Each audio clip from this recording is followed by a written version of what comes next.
Hello, and welcome to School Health Presents Talkin Tech with Dr. Ray.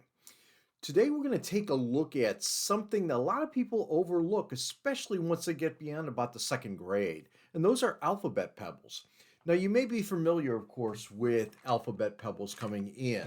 We've got a lot of groups that like to use them, but again, use them with pre K, kindergarten, first, and second graders.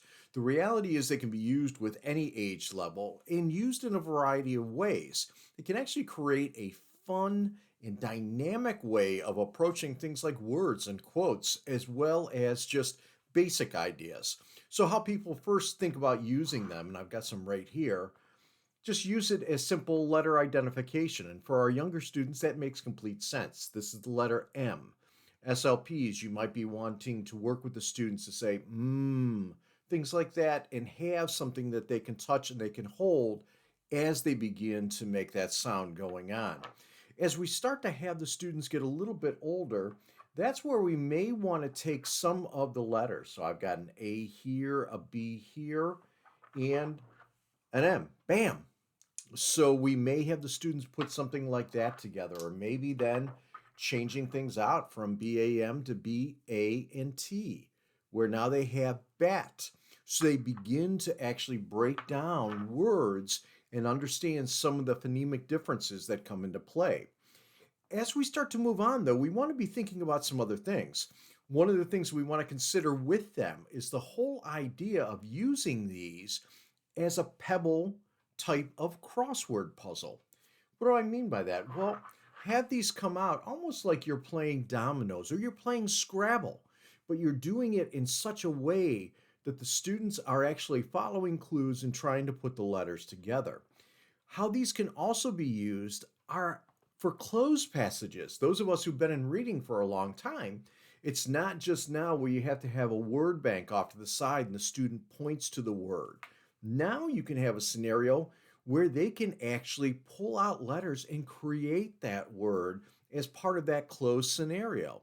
Taking it to the next level, where you're not necessarily having the whole word there, but maybe making them spell out the words.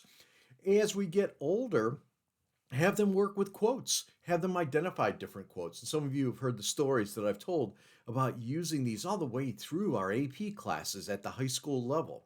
Those are things we want to consider because all of our students will enjoy using these. But the most important thing we can deal with in this day and age is using these in a twofold way, not only for the pragmatics of language acquisition, but also as sensory feedback. Why I like these pebbles is because they are engraved. So each of the letters is engraved in there. And even if the student's not putting their fingers all the way in, they can still feel edges as they come through. And for some of our students, that might be what they need to help them calm down. And again, something like a pebble like this is such that it's not going to draw attention. They can hold it in the palm of their hand. They can be simply moving along with it when they're using their finger. And again, it's not standing out and drawing attention from other students. Yes, we still have to be aware. Be careful if you've got biters, be careful if you've got throwers. But the idea behind this is start taking some of the things we might be using on a regular basis, think about them in a different way, and think about how they might support our students and their mental health along the way when it comes to also being a sensory object. This is Dr. Ray. I'm so glad you joined us today, and I look forward to seeing all of you somewhere down the road.